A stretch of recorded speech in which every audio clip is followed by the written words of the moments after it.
indi hamının telefonu var, saat orada baxırıq. Yəni bu qola taxılana əlavə bir yükünü biz niyə taxaq? Amma yəni sənin qoluna taxdığın saat sənin vaxtının nə qədər dəyərli olduğunu göstəricisidir. Yəni 1 saatın içində 1500-ə qədər, 2000-ə qədər detalı var. Yəni mexaniki saatdan söhbət gedir təbii ki.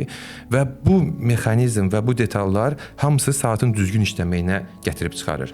Yəni ideal işləyən saat yoxdur. Yəni ən ideal işləyən saat belə gün ərzində 1 saniyə geri qalıb 1 saniyə qabağa getməyə ixtiyarı var. Bir kolleksioner, saat həvəskarı olaraq, yəni 1000 dollar danışayla başlaya bilərsən ki, özü yoxlamaq üçün ki, səni sevirsənmi, sevdinmi, sevmədinmi, taxırsanmı? Yəni bu şey deyil, bəhanə deyil. Və Rolexin eynisi var 250 manatı da. Mən niyə gəlib 250 manatlı Rolex almayım? Saatımız 10-10 göstərir. Deməli, nəyin vaxtıdır? Bizim buraxılışımızın vaxtıdır. Bu gün sizinlə mən Abbas və Rəfi olacaq. Rəfi bizdə daha çox saatlar haqqında ixtisaslaşmış bir komanda üzvümüzdür və bu gün bizə əsasən belə deyərdim, mexanik saatlar haqqında danışacaq. Rəfi, salamlayırıq. İlk öncə salamlayıram hamını. Sağ olun Abbas bəy təqdimata görə. Deməli, mən istəyərdim ilk öncə mexaniki saatlara keçmədən öncə ilk öncə istəyərdim ki, ümumiyyətlə saatlar haqqında danışım.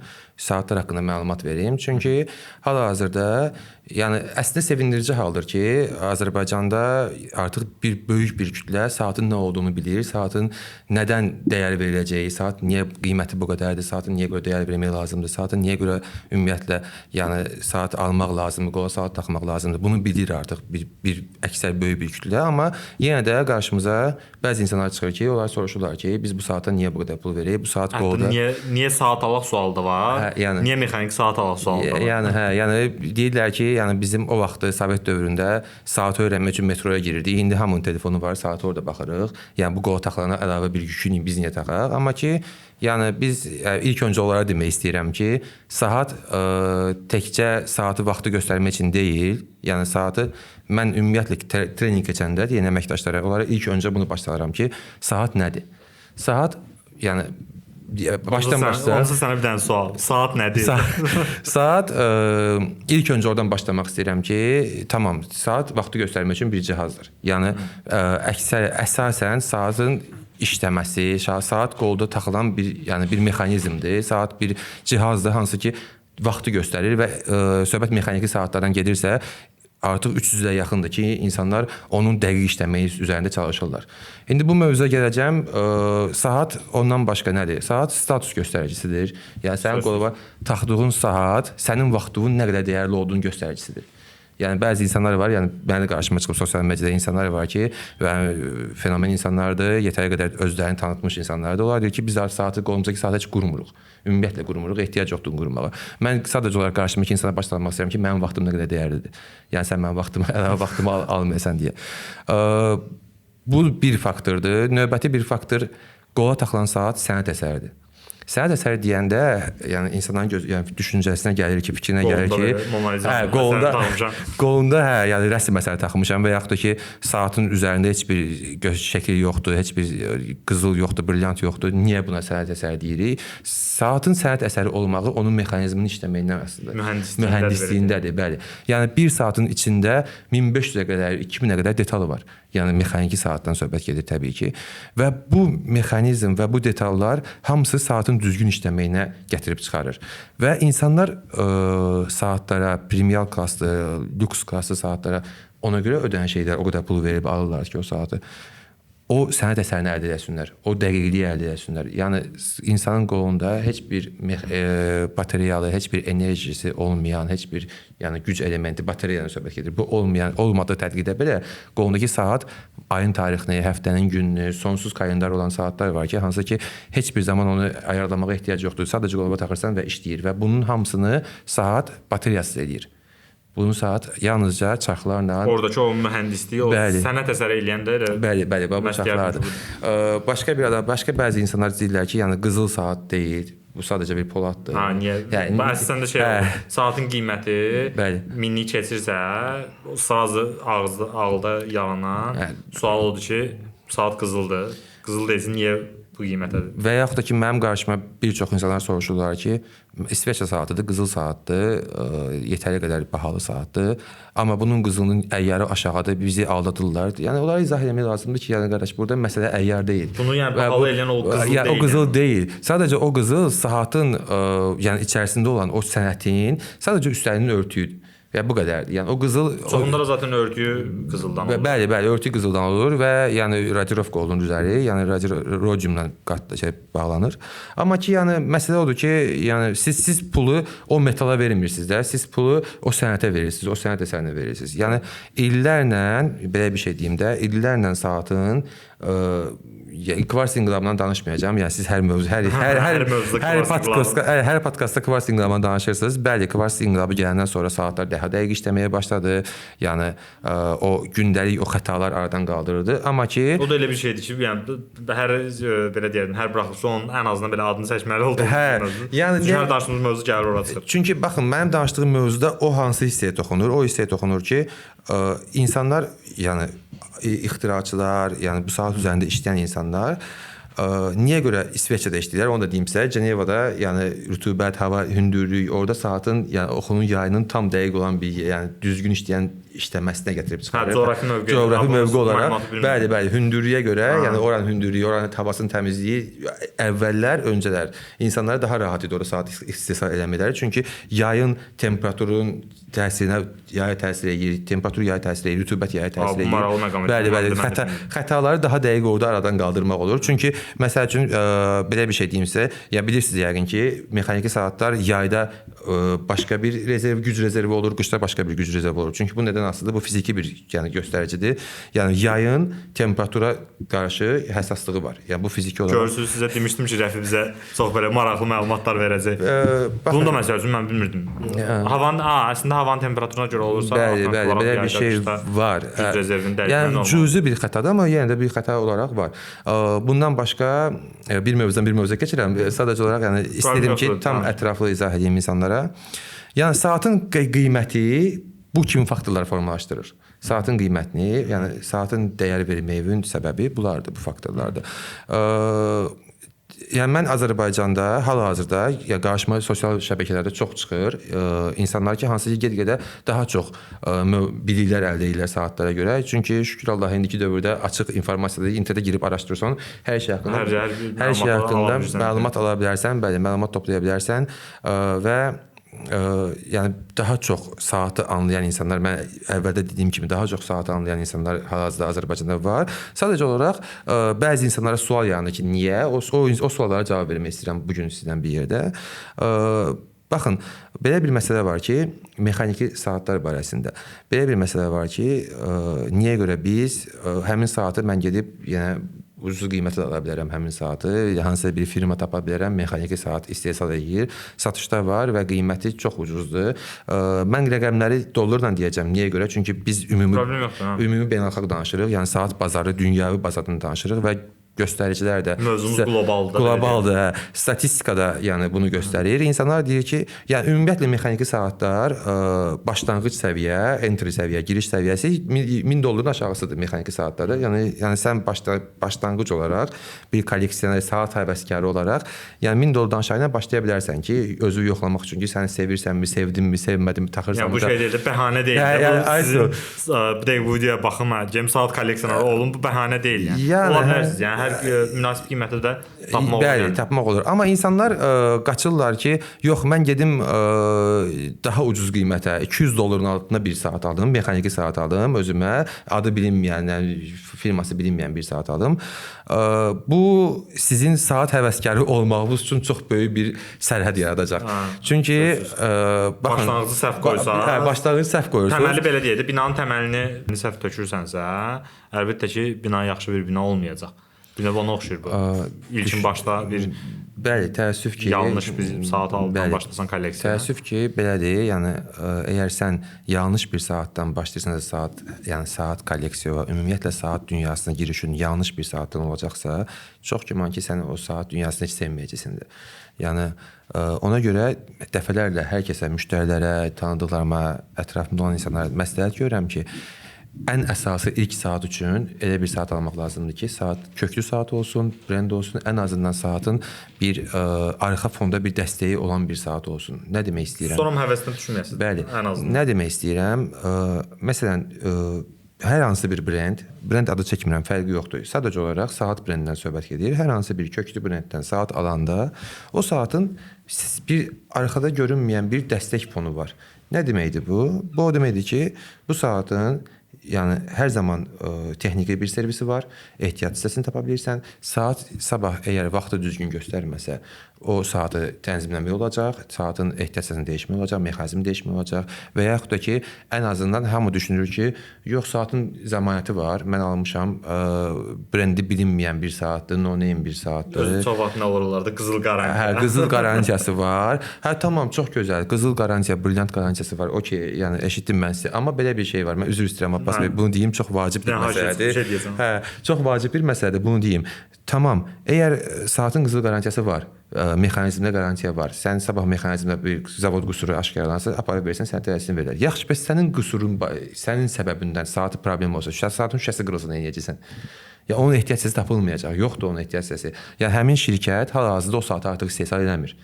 Yəni no-name saat, no-name brendlər, yəni fake saatlardan söhbət gedir və yaxud da ki, no-name hansı ki, bilinməyən, yəni kiçik istehsalçılar var ki, onlar da saat istehsal edirlər. Onlarda belə bir şey var ki, onlar saatları kolleksiyadan istehsal elədilər və həmin kolleksiyaya qədər və istehsalat oldu və dayandı. Artıq sonra həmin o cihazlar, həmin o stanoklar, həmin o saat istehsal edən alətləri çevirib başqa bir modelə uyğunlaşdırıb onu istehsal etməyə başladılar. Bu yerdə bir dənə şey deyim. Məsələn, bizdə Jacquemin markası var da. Jacquemin markasında bir dənə model var, hansı ki bizdə çox satdığımız modeldir. O modeli 30 ildir istehsal edirlər adamlar. 30 ildir dayanmadan eyni modeli istehsal edirlər. Sadəcə elədikləri yeniliklər həmin modellə bağlı, həmin kolleksiya ilə bağlı fərqli rəng seçimləri edirlər, amma təməl belə deyək, təməl strukturu saxlayırlar. Bunu saxlamağın səbəblərindən də biri elə servis məsələləridir ki, adamlar onu nəzərə alırlar. Buna çünki məsələn də istehsal edirsə 30 min, 40 min saat, bu o 30 min, 40 min saata servis göstərəcək gücdə olur. Amma sən dediyin kimi hər hansısa bir balaca bir dənə yeni çıxan bir no-name markası bunu eləmir. Yəni mənim şəxsən özümün qarşılaşdığım bir şey olub, insan bir saat alıb, yəni belə yetərli qədər brend özünü tanınmış kimi göstərsə də, qiymətləri də kifayət qədər yüksək idi. Hardasa $2500 civarı bir şeydi. Bəli, çox böyük bir qiymət idi. Amma brend yetərli qədər köklü bir brend deyildi. Və həmin insan həmin saatın şüşəsini qırmışdı və yaxınlaşıb, yəni aldığı yerə yaxınlaşıb demişdi ki, mən şüşəsini qırmışam saatın, mənim səhvimdir, problem yoxdur. Mən zəmanətli istəmirəm. Ödəniş eləməyə hazıram, bəli. Və sadəcə şüşəsini dəyişmək istəyirəm. Bu da kifayət qədər qəribə bir model idi. Yəni tapılan bir şüşə deyildi. Yəni ancaq öz istehsalını tapmaq olardı, öz şirkətini tapmaq olardı. Şirkət bildirdi ki, yoxdur. Ya bizdə o şüşə yoxdur. Bir dənə haşiyə çıxın bir dənə şey dedim elə bu mövzumuzdan bağlı da. O qızıl qarantiya məsələsi var ki, hansı ki normal qızıl qarantiyadan getdiyində söhbət belə dırnaq arasında olan qızıl qarantiyadan gedir söhbət. Onlar məsələsi necə olur? Hər hansısa bir qiyməti çox ucuz olan bir dənə məhsul gətirirlər məsələn Azərbaycan bazarına. Məhsulun qiymətini 2 qat, 3 qat daha çoxuna qoyur və həmin modelin bir dənə əlində zapas saxlayır ki, məsələn də saatında zədə olanda qızıl qarantiyan var deyə bir dəfə sən bunu dəyişə bilirsən. Amma məsələn bizim təklif elədiyimiz və bizdəki markaların təklif elədiyi zəmanət nədir? Biz məsələn də elə ən belə deyəndə ən gənc markamızda misal çəkəcəm də, Amarisdən misal çəkəcəm. Amaris markasında necədir? Sən bir saatı alırsansa, artıq sənin saatının bütün detalları Belçikada ayrılır, qoyulur.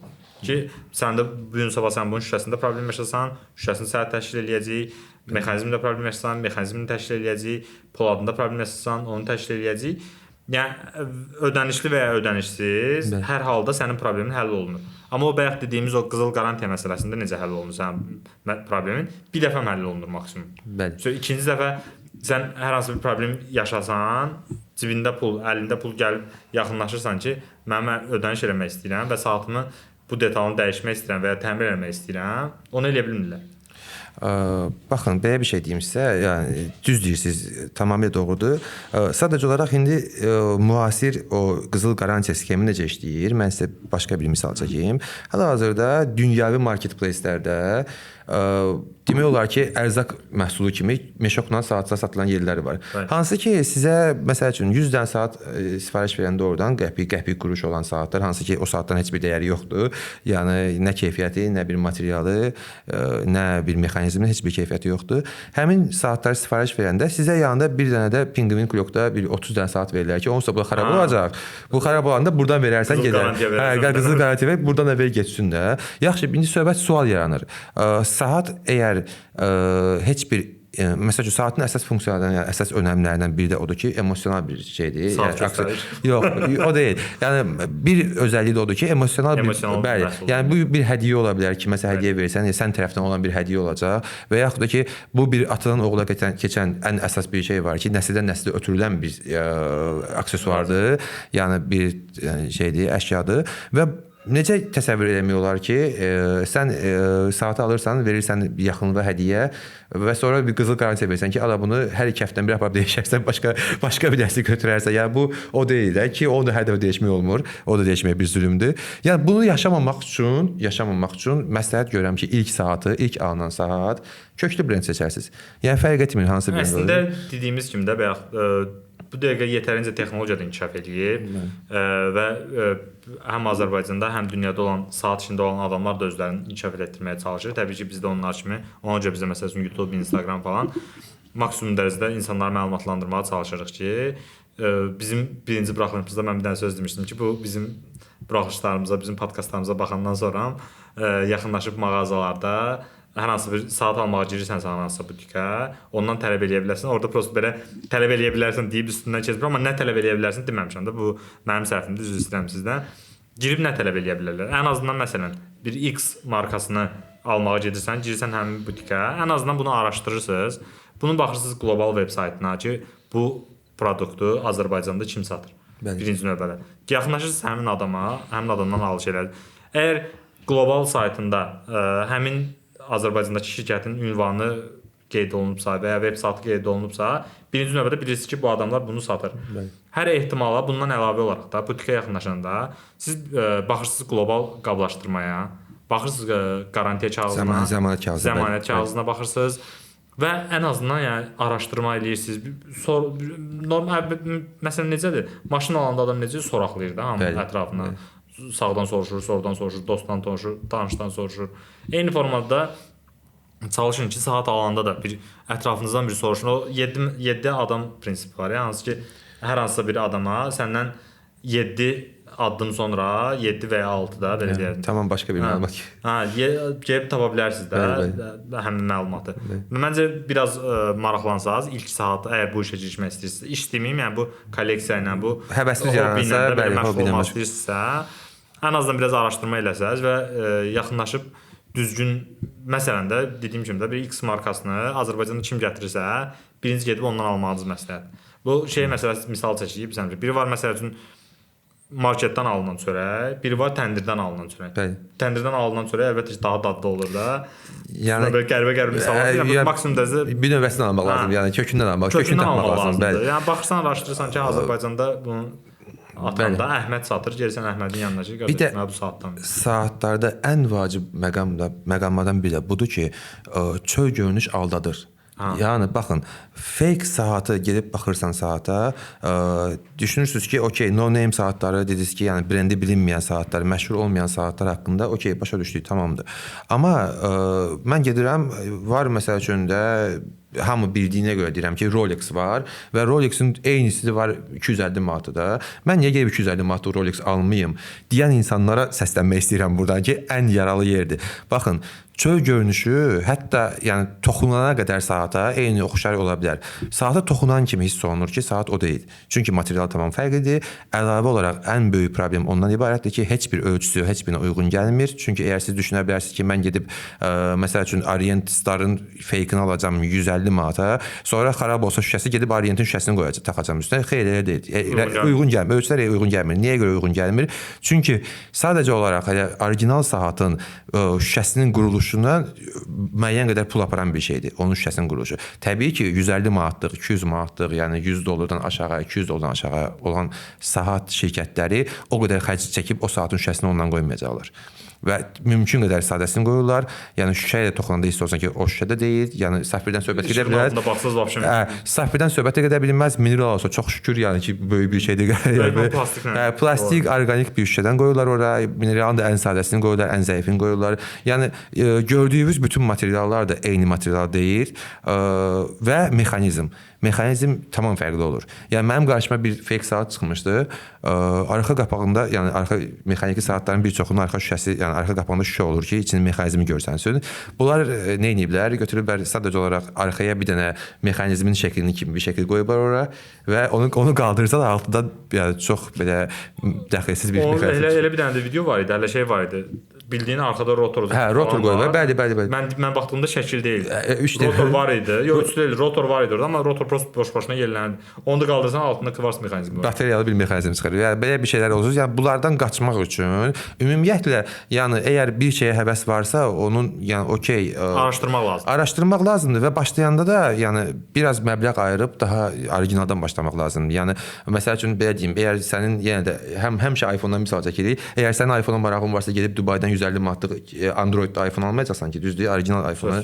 Okey də, yəni ən axırıncı gücün çatmırsa, ondan 2 il əvvəlkini alarsan, amma orijinaldan başlamaq lazımdır. Yəni fake-dən eyni şəkildə saatda eyni şəkildə. Hətta belə deyərdim, ikinci əl orijinal saatla başlamaq daha yaxşıdır ki, fake almaq. Bəli. Yəni ən azından sən təəssürat yaranacaq, səndə orijinalın istifadəsi təəssüratı başqadır. Bir dənə də maraqlı məqam var idi. Elə bunda danışmışkən ki, hansı ki adamlar gəlir, ilk saatını alır, düzgün seçim eləsinlər. Bizdə məsəl üçün təcrübədə yaşamışıq bunu. Gəlib adam bizdən ilk mexaniki saatını alıb. Düzdür, biz orada məlumatı vermişik, düzgün izah eləmişik, saatı quraşdırmışıq, tam doldurmuşuq saatı, təqdim eləmişik adama. Ola bilər ki, yenə deyirəm, müştərinin də çox belə deyim, qınamaq istəmirəm, özümüzdə qınaq obyektini çevirmək istəmirəm. Ola bilər ki, biz səhv məlumat vermişik, ya bir-birimizi başa düşməmişik orada. Olub amma bizdə belə təcrübədə ki, biz mexaniki saat satmışıq həmin adama, quraşdırmışıq. Həmin adam gedib 2 gün sonra bizə əlaqə salıb ki, mənim saatım işləmir. Biz də demişik ki, normal olaraq da yaxınlaşın servisimizə. Yaxınlaşıb servisimizə baxmışıq ki, saatı sadəcə yenidən doldurmaq lazımdır. Hə, belə bir dənə məsələ var ki, əlbəttə ki, hamı yox, bir saat içində olan adamlar yox. Məsələn də normal bir şeydir. Kimsə ilk dəfə başlayır bu hobbiyə, bu xəstəliyə belə deyim də, ilk dəfə başlayır saat xəstəliyinə. Alır mexaniki saat, amma bunu işlətməyi bilmir. Bizə qısa bir dənə onun işləmə prinsipini tanış mövzudur. Yəni mən də rastıma çox gəlib belə bir şey və ən çox deyilən sözlər də budur ki, mən bu saata bu qədər pul vermişəm. Saat niyə görə dayanıb və yaxud da ki, saat niyə görə geri qalır və ya qabağa gedir. Baxın, saatlar ümumiyyətlə mexaniki saatdan söhbət gedir. Mexaniki saatlar gün ərzində xətadan işləyir. Yəni ideal işləyən saat yoxdur. Yəni ən ideal işləyən saat belə gün ərzində 1 saniyə geri qalıb 1 saniyə qabağa getməyə ixtiyarı var, icazəsi var. Bəli, KOSK sertifikatı olsa belə və yaxud da ki, digər sertifikatlar var, bir çox sertifikatlar var. Saatlar xronometr deyirlər. Daha dəqiq işləyən saatlar xronometr saatlar deyirlər. Xronometr saatlarda belə gün ərzində 1 saniyə, 2 saniyə oynaya bilər. Yəni bu norma çərçivəsində olan bir şeydir. Bəli. Hələ ki, o sertifikat xronometr olmayan saatdan, KOSK sertifikatı olmayan saatlarda gün ərzində 40 saniyə geri qalıb 20 saniyə qabağa gedə bilər. Bir dənə haşiyə çıxıb bir şey deyim. Rəfinin bu sözünə belə deyim də dəstək kimi çıxıb. Bizdə məsələn o da təcrübədə baş verib ki, müştəri gəlib, biz danışmışıq bundan. Deyib ki, mənə X bir mağazada deyiblər ki, falan marka qətiyyən dağa getmir, geri qalmır, qabağa getmir. Biz məsələn həmin belə deyək də yoldaşa izah elədik ki, bu mümkün deyil. Yəni sizə kimsə deyirsə ki, bu mexaniki saat qətiyyən arxaya qalmayacaq, qabağa qaçmayacaq. Belə bir şey yoxdur. Yəni. Yoxdur, elə bir şey yoxdur. Yəni bu mifdir, yəni belə bir şey yoxdur. Yəni bu bir məsələ. İkinci bir məsələ, insanlar düşünürlər ki, bir çox insanlar, müştərilərimiz, ümumiyyətlə ətrafımızda saat taxan insanlar avtomat saatın tam olaraq başa düşmürlər. Avtomatın nə olduğunu başa düşmürlər tam olaraq. Avtomat saat texniki olaraq mexaniki saatdır. Bəli. Sadəcə olaraq mexaniki saatın üzərində quraşdırılmış bir rotordur ki, yerin gravitasiyasına görə sən gəzdikcə gravitasiya o rotoru həmişə aşağı çəkdiyinə görə o da mexaniki saatın yayını yığır. Yığmağa kömək edir. Yəni sən əllə qurduğun saatın bir növ rolunu oynayır. Amma bu tam olaraq əllə qurulmaya bərabər deyil. Yəni bir çox insanlar düşünürlər ki, mən qoluma saatı taxmışam, heç vaxt qurumuram, qurmağa da ehtiyac yoxdur. Amma insan oturub kompüterin qabağı qarşısında və yaxud da çox pasiv həyat tərzi, hərəkətsiz qalır, pasiv həyat tərzi keçirir, yer gəzmir, yəni bir hərəkət aktivitetəsi olmur və yaxud da ki, işə çatanda bir çox ətrafında insanlar var ki, çatan kimi işə saatı çıxarır, qoyursa kompüterin yanına, axşam işdən çıxanda çıxarır, taxır qoluna. Güc rezervindən istifadə edir saat o. Bəli. Həmin vaxtı sən sadəcə olaraq, yəni maşınla işə gedib, maşınla işdən qayıdırsansa və yaxud da ki, tərpənməz bir yürüyüş eləmirsənsə, tərpənməz bir bloksansa, o saat yığmayacaq. Yəni sən əllə qurmağın effektini mexaniki saatdan, yəni avtomat saatdan gözləmə. Avtomat saat sadəcə olaraq mexaniki saatın əlavə qoyulmuş bir rotorudur. Hansı ki, qurulmana kömək edir. Daha az vaxtımız getsin deyə. Bəli. Qurulmaya daha az vaxtımız getsin və yaxud da güc rezervi maksimum uzadılsın deyə olmuş bir şeydir. Yəni ondan əlavə bir funksiyası yoxdur avtomat saatın. Yəni insanlar düşünürlər ki, avtomat saat mexaniki saatın daim quran bir sistemdir. Hətta evə qoysam evdə də qurulacaq, elə bir şey yoxdur. Saatın güc rezervi ona xəbər verir ki, sən bu saatı qurub, məsəl üçün 70 saatlıq güc rezervi, 50 saatlıq güc rezervi fərqi yoxdur. Saatdan saata fərqi, mexanizmdən fərqidir. 30 saatlıq güc rezervi odur ki, sən saatı qurub 30 saat toxunmayıb onu işlədəcək.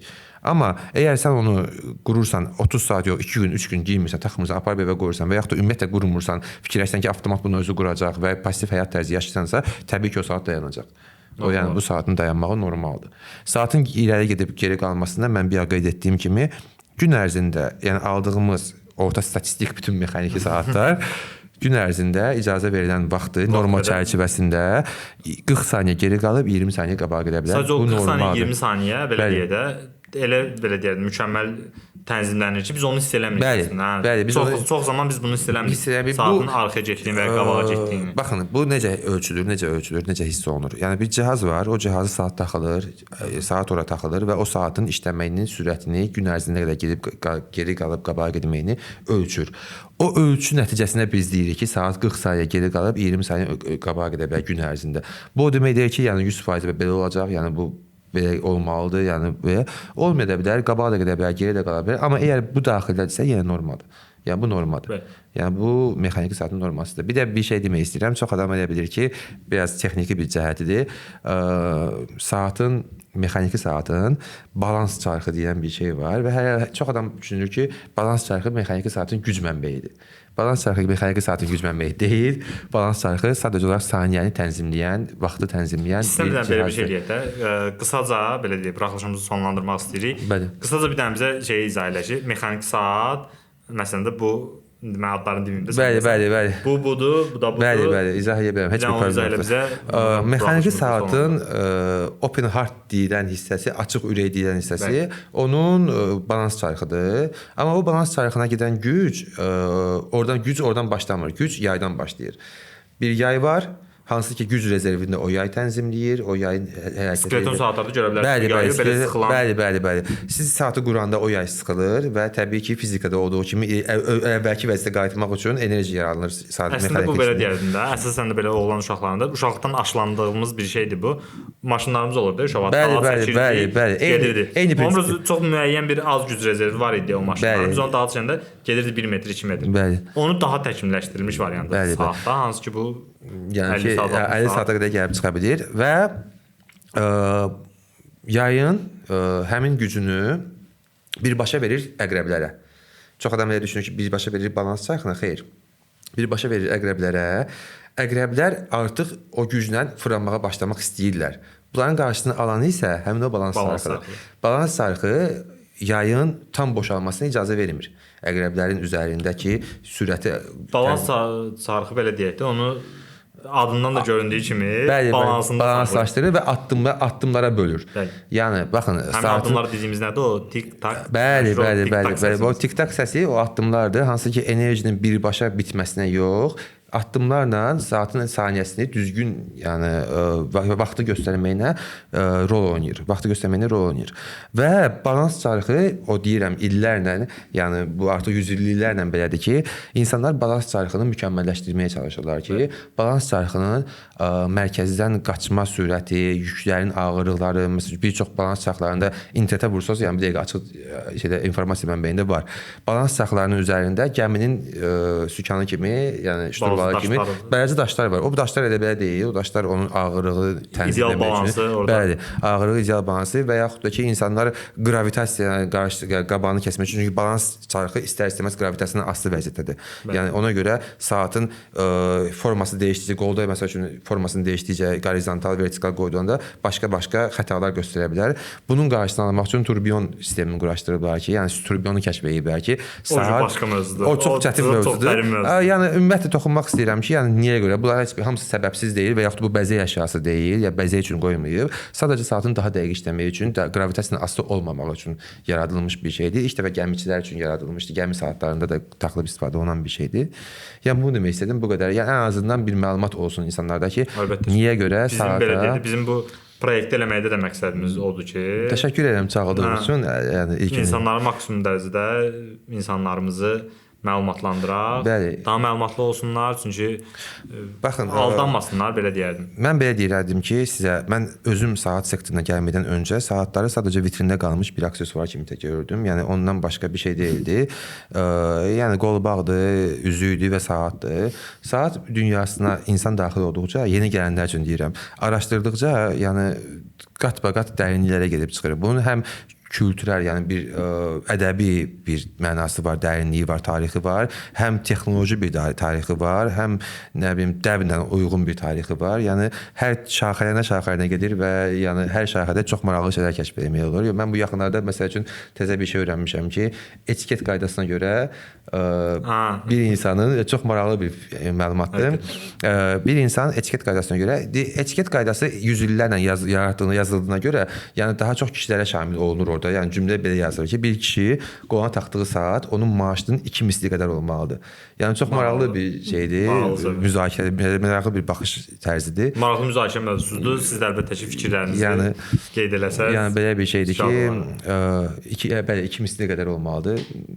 Oturub hesapladım ki, yəni var məndə elə bir saat. Yəni yetəri qədər darbadır. Bu qədər, yəni.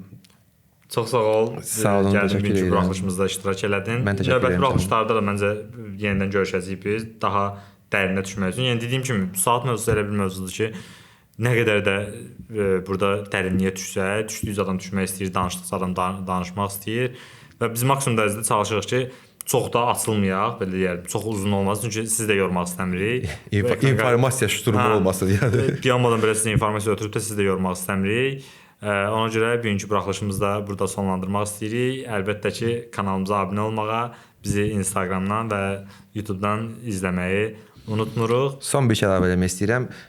Saat aldığınız zaman, ilk saatınızı alan zaman təbii ki, parametrlərə fikir verməlisiniz ki, yəni hansı saat alacağam. Yəni təbii ki, fake-dən söhbət eləməm. Ümumiyyətlə fake-dən mən saatdan danışanda fake haqqında heç ümumiyyətlə nəzərə almıram. Mən yəni saat dünyasından danışanda brendlərdən nəzərə alıram. Çalışın ki, gözünüz bəyənən saat alın. Yəni öz tərziniz olsun. Öz tərziniz olsun. Yəni kiminsə qolunda görüb ona yaraşır, mənə də yaraşacaq deyən bir şey yoxdur. Hər insanın öz tərzi var, hər insanın öz aurası var və o auranı tamamlayan yəni saatı var. Yəni sizi tamamlayan bir saat tapın, onu alın, onu yəni taxın, istifadə edin. Təşəkkür edirəm hamınıza. Abbas bəy, təşəkkür edirəm. Sağ olun. Çox sağ olun. Çox sağ olun. Siz də sağ olun izlədiyiniz üçün. Gələn buraxılışlarda görüşənədək.